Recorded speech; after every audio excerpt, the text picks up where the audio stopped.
Alright, what up guys, it's Gaze here, and today I will be covering some of the greatest seinen slash dark anime of all time. So let's begin. Starting with number 1, the all-time classic この世界には人の運命を司る何らかの超越的な律 Berserk 1997, the OG, one of the greatest manga of all time, obviously inspired this absolute classic. The issue was that it was not completely finished and it only had a season 1, but it is a story about a lone swordsman going around being a mercenary, collecting gold and kind of just wandering around life without a purpose until he meets a group called the Band of the Hawk and he gets recruited by them, and it's their entire journey under the wing of Griffith, who is one of the most iconic characters of all time. Let me not spoil anything, and so the entire journey is about Guts, his name, and Griffith, the leader, as well as Casca, the other commander within the Band of the Hawk, and how all three of them kind of go through their journey of life, dreams, war, and many other aspects within the series. It's a dark fantasy, so there will be creatures at some point.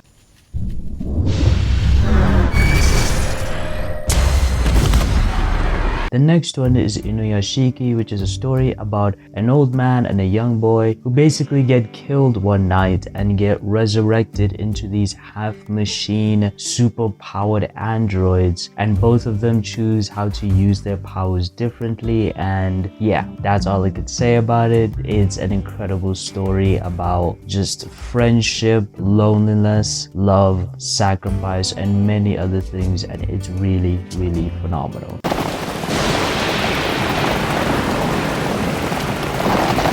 The next story is Ninja Scroll. It's a movie, and it's the classic movie about, again, a mercenary ninja going around just doing odd jobs until he gets hired by this one guy in order to take care of this group for revenge on what they did to his village and his master and people. And it becomes a whole plot about how they have to stop them from enacting their ultimate goal, and that's the entire point of the story. And he ends up meeting with this old man as well as this woman who also wants revenge and wants to fulfill her mission as well. So they go up against this group who have all these mystical abilities and powers.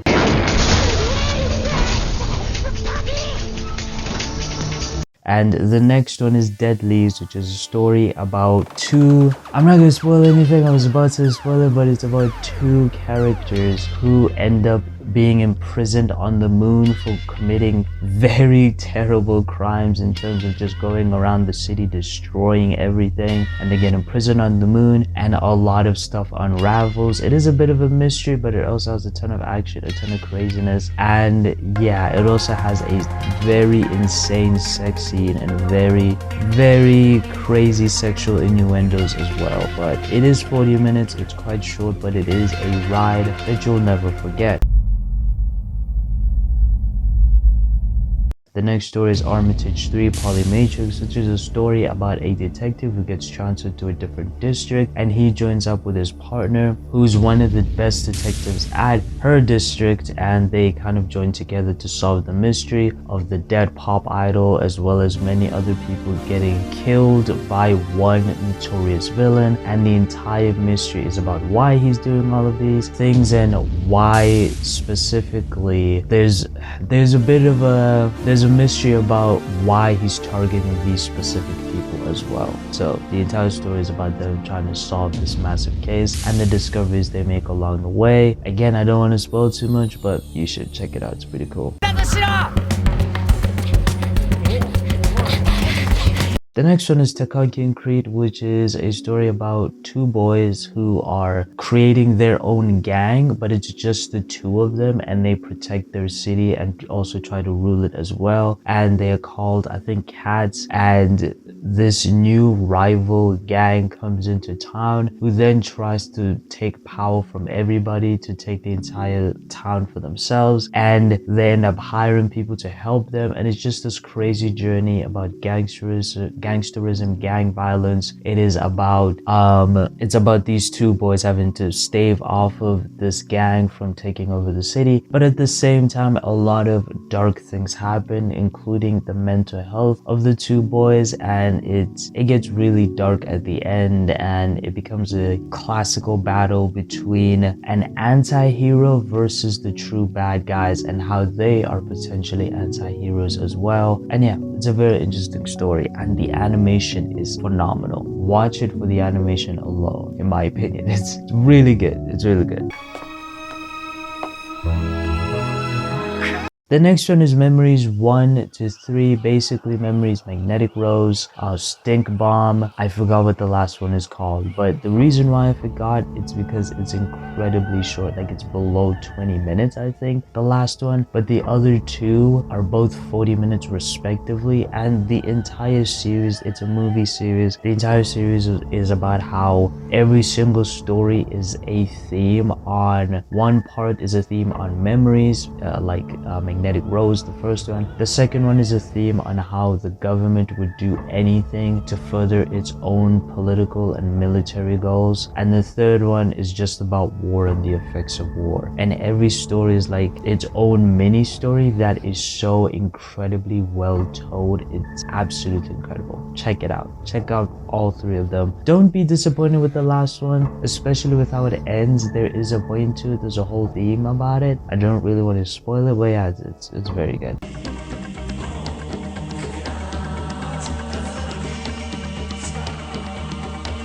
The next one is Akira. Again, most people know about this one. It's another movie. Don't worry, we're going to get to the series. But it's another movie about a young boy who gets caught up in this entire conspiracy where the government takes him in. And the conspiracy becomes true when he gets turned into this telekinetic psychic monster who then uses his abilities to completely cause chaos and overthrow the entire city, basically. And it's an amazing story about, again, the government and the government's abuse of power, and you know how they are experimenting and doing all these things to further their own goals.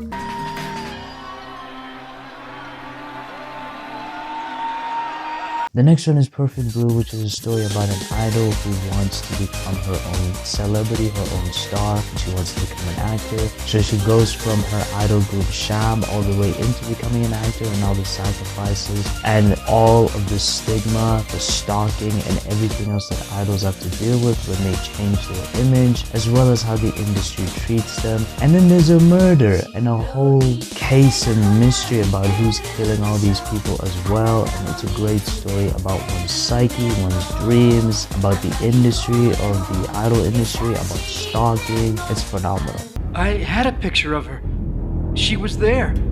The truth is, you've never had a... The next one is Ghost in a Shell. I would say the entire series, because it's Ghost in a Shell standalone complex, as well as the movies Ghost in a Shell 1 and Ghost in a Shell Innocence. It's a phenomenal anime overall, and it's a story about Agent Kusanagi, who is like, I'm not gonna spoil what she exactly is because it's a pretty cool discovery in one of the series, but she is a detective in this cyberpunk world where she just solves all of these crimes and faces all of these villains that uses their hiking ability and intelligence to try and manipulate the system for their own goals. And every series is different on what it's trying to say. I would say season 2 is so different from season 1, it feels a bit jarring. It's still good, but then season 3, which is an OVA, I don't know where the original full season is. I've never really found it, but it is in an OVA form and it's incredible. It genuinely is phenomenal. So if you are a bit disappointed at how different season 2 is of standalone complex, season 3 is pretty good, and the movies are exceptional. The movies are great, right? I'm talking Akira Perfect Blue level. Incredible. さらに新たな、そして最終的な役割を与え The next one is another movie, Jin-Roh, the Wolf Brigade, which is a story about a group of military officers who are trying to stop civil war from really breaking out and tearing the city apart. And it's about this one character who ends up going a bit too far, you would think, but then there's a twist at the end, and he has to deal with the entire trauma of what he has done and has to kind of investigate this group, but then he gets pulled out because of the trauma, and there's just so much that happens, especially at the end. The entire middle section is boring. I will tell you that it's a bit boring, but don't worry, it makes sense why it's that way and why it's constructed that way from the final act. And this has one of the greatest anime endings of all time. I'm not joking, it's incredible. The next one is Puppet Princess. Most people don't know about this one, but again, it's a 40-minute movie about a princess who is hunting down this basically king slash lord type figure who took down her father, and took down her village in the pursuit of the puppets that her father created. And these puppets are powerful, and they're like ninja puppets that you can use and control. And because they don't die, it becomes very difficult to defeat them unless if you have what the Puppet Princess has. So yeah, it's a pretty cool story about her and her hiring a person to help her try to stop this lord from still being in power, because he's a very cool lord. Like, he does some pretty messed up stuff, but yeah. The next one is King of Thorn. It's also a movie, but it is a very mysterious movie. It has so many different elements being introduced throughout the entire movie. And it's a story about the Medusa virus that turns people into stone. And the Medusa virus has spread to the entire population. So this group called the Venus Group decide to gather up and round up a whole group of people in order to put them under stasis for a century as they try to discover a cure, so that when humanity is gone, these people could be cured and basically repopulate the planet. But that's what the story is initially, and boy, the twist in this story is crazy. That ending, insane. This is a story you're gonna have to really be patient with and really pay attention to all the twists and turns. They will get explained in the end.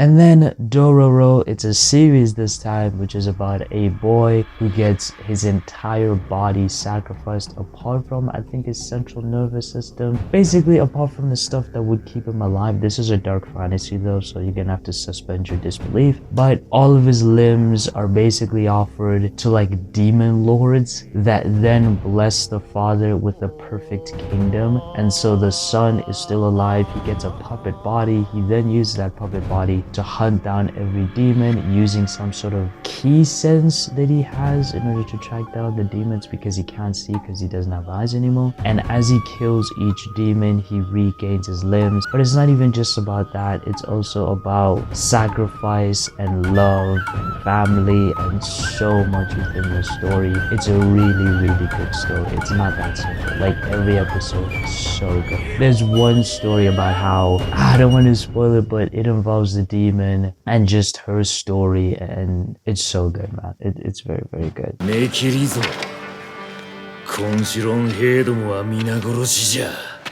The next one is also a series, Drifters. I've talked about it, I think 2 to 3 times now within the channel, and it's a story about a guy who dies in battle, gets resurrected into a completely different world, and he now has to use his expertise with other historical figures. They're all historical figures that get died and resurrected in this whole new world, to then use their abilities to basically stop that world from ending from the ends. The ends are the villains. The ends are just like them. They also are historical figures that were resurrected. However, they have superpowers while our people don't, like the heroes don't. The heroes are just resurrected, but they could still die normally, even though some of them will continuously get stabbed and kind of be fine, which is a bit annoying. But apart from that, it's a great story. It's extremely well told, great exposition, great action, you know, it's very good. Great character writing as well. The only flaw it has is that it's unfinished. It's like not really finished. There are OVAs, like a movie afterwards, but it's not really finished. And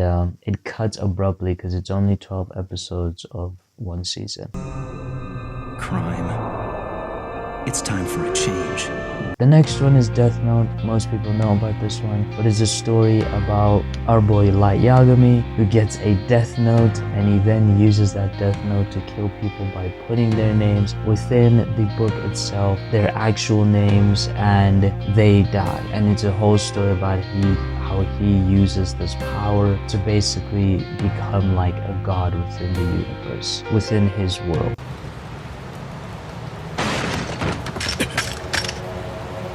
The next story is Monster, and it's a story about a doctor who tries to help the police try to catch a serial killer who is involved with the doctor, because the doctor was heavily involved with that serial killer, and it's all these twists and turns about how he tries to rectify his error and try to stop the serial killer from ever committing crimes ever again. And very, very good. Legendary. The next one is Pluto. This one is very, very new, but it is a great story about a robot android world and how there is this mystery on who is going around killing the robots, and the people who speak or created and supported these robots throughout the world. And these robots are the weapons of mass destruction robots who go around basically doing various jobs. Some of them are now wrestlers, some of them help with wars, some of them are detectives, and basically he's going around killing them, and the entire mystery is on why he's targeting these specific robots and what happened for that person to try and go around killing all these other robots. So yeah, it's a whole mystery story about Geshit and how he's trying to solve this entire mystery. And again, it has a lot of twists and turns, and it's one of the most beautiful stories I've ever seen. I genuinely cried to this one. It's really sad. The next one is Parasyte Maxim, which is a story about how a boy gets into an accident and his hand basically transforms into this weird alien creature thing that is murderous, and he has to live simultaneously with this hand to stop it from doing whatever it wants. But at the same time, there are other people that are being affected by this thing, and the other ones are fully taking over other people's bodies and giving them full, complete blades and different transformations where they're using those things to kill people, to kill other people. And so he then gets involved because one of these things targets him and his mother. So that's the whole story.